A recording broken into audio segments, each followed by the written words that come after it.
प्रभु यीशु मसीह के नाम में आपको अनुग्रह, शांति और आशीष मिले। एक जवान और बहुत सफल सेल्स एग्जीक्यूटिव था जो अपनी कंपनी में अच्छे सेल्स करता था और अपने सेल्स के कारण ये काफ़ी अच्छी इनकम थी उसकी और काफ़ी पैसे वाला हो गया जवानी में ही।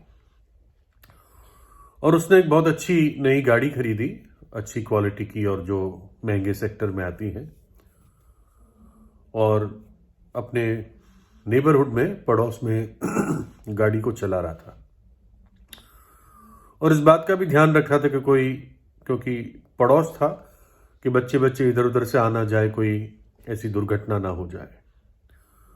तो इसलिए कभी ऐसा लगता था तो गाड़ी स्लो करता था, लेकिन वैसे बहुत अच्छी तरह थोड़ा तेज चला रहा था, पड़ोस होने के कारण भी।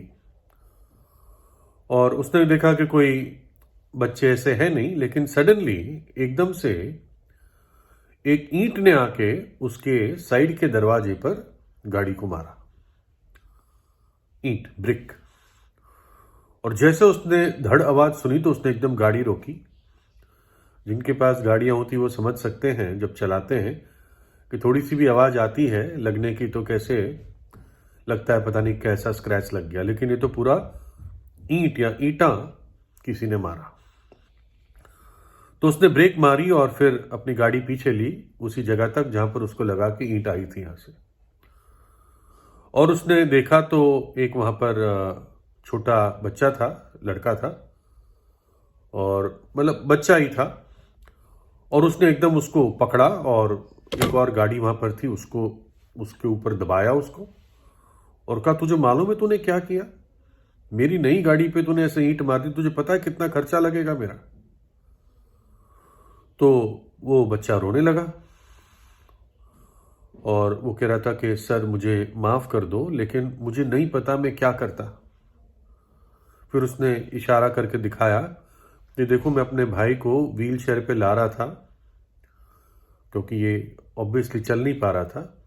तो व्हील चेयर पे इसको ये ले जाता था और उसकी व्हील चेयर लुढ़क गई, अब वो गिर गया है सड़क पे और मैं उसको उठा नहीं पा रहा हूं। और उसने देखा कि उसको, जो उसका भाई था, उसको चोट बोट भी लगी थी। तो बच्चे ने कहा कि कोई रुक नहीं रहा था।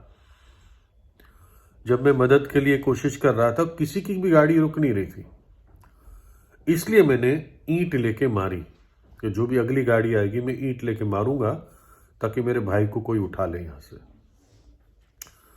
और वो बच्चा रो रहा था ना, यानी जो बच्चा जो सही था, जो व्हील चेयर को धक्का मार रहा था, उसके आंखों में आंसू थे, उसके गाल तक उसके आंसू नीचे आ गए थे।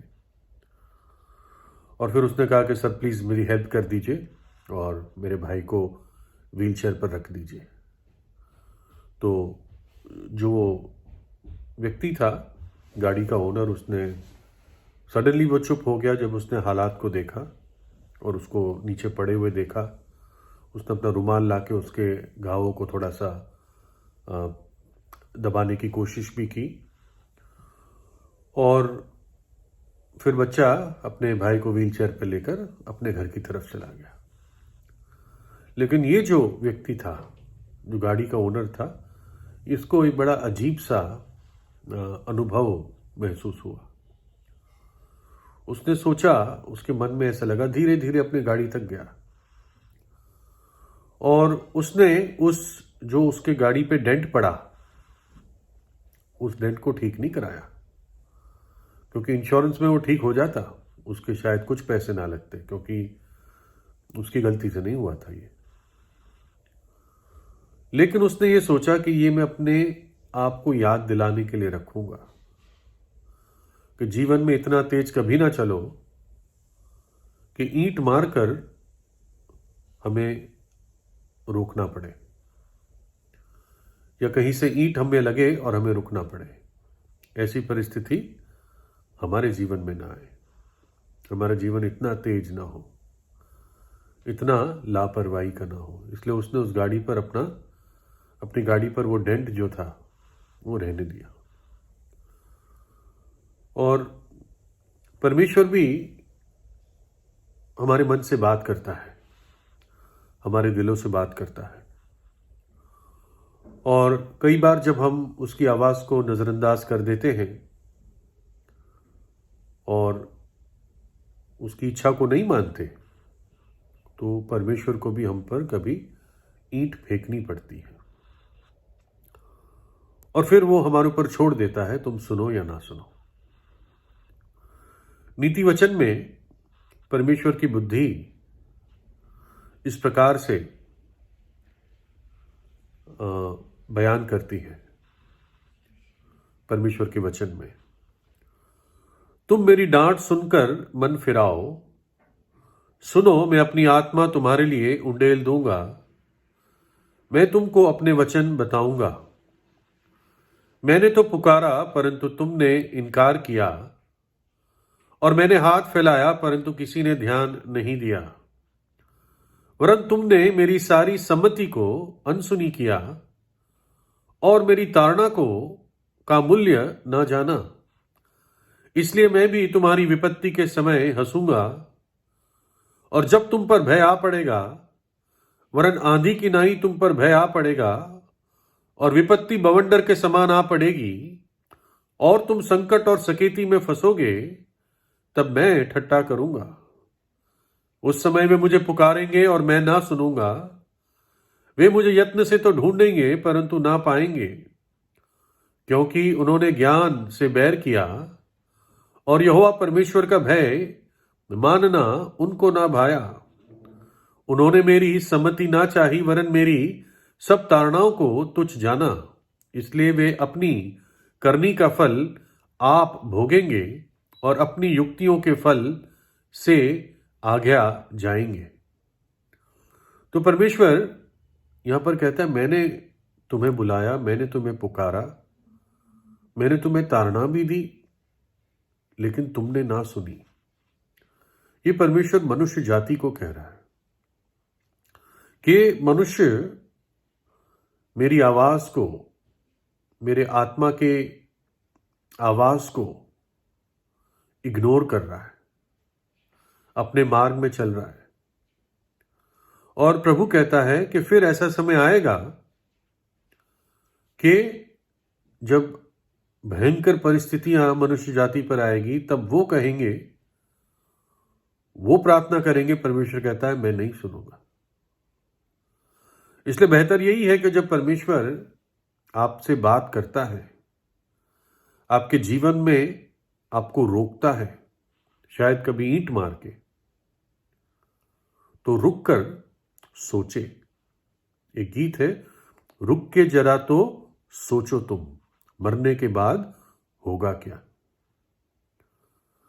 एक छोटी सी घटना है, पहला राजा 17 अध्याय में एक विधवा स्त्री थी, उसका एक बेटा था और अकाल पड़ा हुआ था। मध्य एशिया की बात है। और उस समय वो विधवा एक परमेश्वर के दास, एक भविष्यद्वक्ता को खाना देती है और वो उस घर में शरण लेता है 3.5 वर्ष तक। और वो भविष्यद्वक्ता ये प्रतिज्ञा देता है उस बुढ़िया को, उस विधवा को, कि तेरा आटा खत्म नहीं होगा, ना तेरे कुप्पी का तेल खत्म होगा 3.5 वर्ष तक। जब दुनिया में, जो उस पूरे इलाके में जब अकाल होगा, तेरे घर की रसोई कभी खत्म नहीं होगी। ऐसी आशीष परमेश्वर ने दी 3.5 वर्ष तक। उसकी बोरी का आटा खत्म नहीं हुआ और उसकी कुप्पी का तेल खत्म नहीं हुआ, वो खाते रहे। लेकिन परमेश्वर भलाई के साथ हमारे भविष्य के लिए ज्यादा सोचता है। आटा और तेल तो इस जीवन के लिए है, लेकिन परमेश्वर हमारे अनंत जीवन के बारे में सोचता है, वो भलाई चाहता है। तो एक दिन इस विधवा का बेटा मर गया, मानो कि उसके जीवन पर ईंट लगी। जैसे उस गाड़ी वाले को ईंट मार के रोका, इसके जीवन में एकदम रुकावट आई। और देखो इसने क्या कहा, क्या हुआ। इन बातों के बाद उस स्त्री का बेटा, जो घर की स्वामिनी थी, वो बेटा रोगी हुआ और उसका रोग यहां तक बढ़ा कि उसका सांस लेना बंद हो गया। तब वह एलिया, यानी वो परमेश्वर का दास, भविष्यद्वक्ता से कहने लगी, हे परमेश्वर के जन, मेरा तुझसे क्या काम? क्या तू इसलिए मेरे यहां आया कि मेरे बेटे की मृत्यु का कारण हो और मेरे पाप को स्मरण दिलाए? इस घटना से उसको अपने छिपे हुए और पिछले पाप स्मरण में आए। है ना? परमेश्वर ऐसी घटनाएं लाता है कि हम उस बिंदु पर पहुंचे कि हम एक निर्णय लें, पापों से पश्चाताप करें, पापों की क्षमा परमेश्वर से मांगे। और हो सकता है कोई कहे, यार ये तो कठोर तरीका है, लेकिन नहीं, ये परमेश्वर का प्रेम है। जब वो कहता रहा, जब आपका विवेक आपको बताता रहा, तब आपने नहीं सुना। लेकिन परमेश्वर एक विश्वास योग्य परमेश्वर है। वो एक सच्चा पिता है और सच्चा पिता जानता है अपने बच्चे को कैसे ठीक करना है, उसके जीवन को कैसे बचाना है, उसको नरक के दंड से कैसे बचा लेना है। और तब परमेश्वर को ऐसे तरीके अपनाने पड़ते हैं। वो नहीं चाहता है कि पापी नाश हो जाए। कहीं भी परमेश्वर दुष्ट की मृत्यु और सजा से प्रसन्न नहीं होता। वो चाहता है कि हर एक पापी पश्चाताप करे, विश्वास करे और उद्धार पाए। जब कलवरी के क्रूस के दृश्य को स्मरण करते हैं तो प्रभु यीशु के हाथ फैलाए हुए हैं क्रूस के ऊपर, उसके दोनों हाथ पर कीले ठोक दिए गए हैं और मानो के प्रभु हाथ फैलाए हुए आपको रोक रहा है कि अब आगे पाप के जीवन में, पाप के मार्ग में, दुष्टता में, शरीर के अभिलाषाओं में, गंदगी में अब आगे ना बढ़, अब रुक जा, अब मन फिरा ले, अब पछताप कर ले। इतनी तेज अपनी गाड़ी में मत जा कि मुझे ईंट मारनी पड़े। रुक के जरा तो सोचो, तुम मरने के बाद होगा क्या। मन फिराओ, पछताप करो और विश्वास करो, मैंने तेरे लिए अपनी जान क्रूस पर दी, तेरे लिए अपना लहू बहाया ताकि तेरे पाप धुल सके और तुझे धर्मी ठहराने के लिए मैं मृतकों में से तीसरे दिन जी उठा।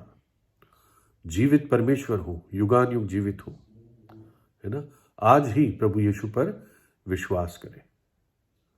उस स्त्री ने, जब उसका बेटा मर गया, उसको उसका पाप स्मरण आया। मैं विश्वास करता हूं उसने पछताप किया और आपको मालूम है, उसने परमेश्वर के दास से जब ऐसी बात कही तो परमेश्वर के दास ने प्रभु से विनती की और प्रभु ने उस बेटे को भी वापस जिंदा किया। ये प्रभु की सामर्थ है। तो प्रभु आपको आशीष दे और आज आप इस बात को समझ सके। है ना? अपने मार्ग में तेजी से इतना ना जाए कि वापस आने का मौका ना मिले। प्रभु यीशु आपको आशीष दे।